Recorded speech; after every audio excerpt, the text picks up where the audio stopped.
I can't recall the last time I met somebody with a model like this. Is it just that I haven't met the right people yet? Or do you feel like you've built this practice in a certain way where like you're like, gosh, I wonder why more people don't do this in other places in the country?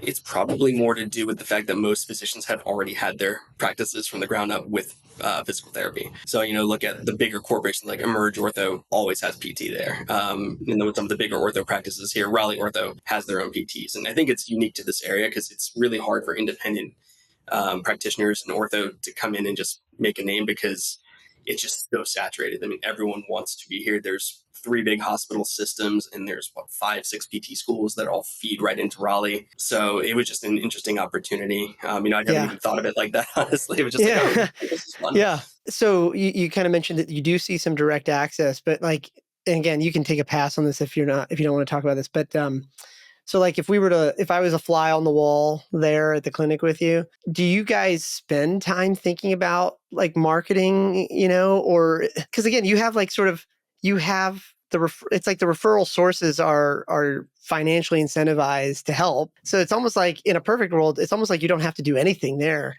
Right. So do you guys Yeah, do stuff there? we Like, kind of have to for us. And so this is it's a pretty unique practice. I think they do not see a lot of volume.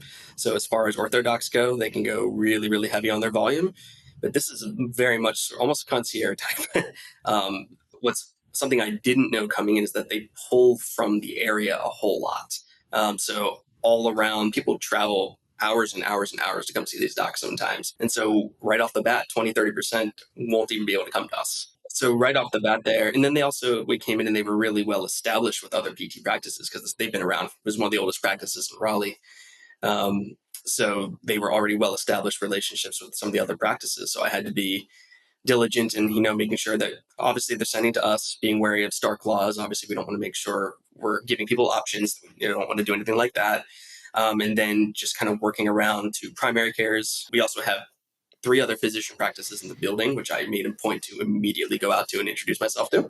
got it. Um, Yep. Okay. Okay. So just, all right. I didn't mean to interrupt, but like the way you're talking about it is like, it's like every other practice, not in a bad way, but in the sense that like, it, if somebody, because I made this mistake because I was kind of understanding your business, I'm like, oh well, he's got the referral sources locked in. But then you make a good point, like especially with like the healthcare systems there and the region you're in, like the people that are driving out from some rural area are not going to drive to you for 6 visits.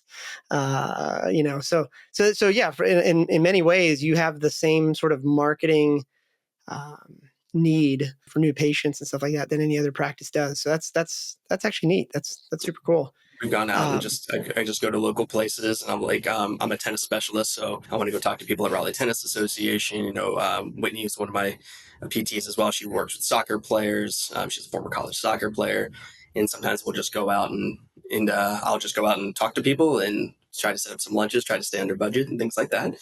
I try to make sure I'm not overpressing too much. We want to have room for our PTs to see our patients as well. But it's always on the back of my mind. How can we generate more people coming in the office? that's cool. Would you say like cash pay versus insurance, like percentage wise? Are you I mean, we're pretty much 100% insurance. I mean, we do have a few cash just because it's cheaper for them.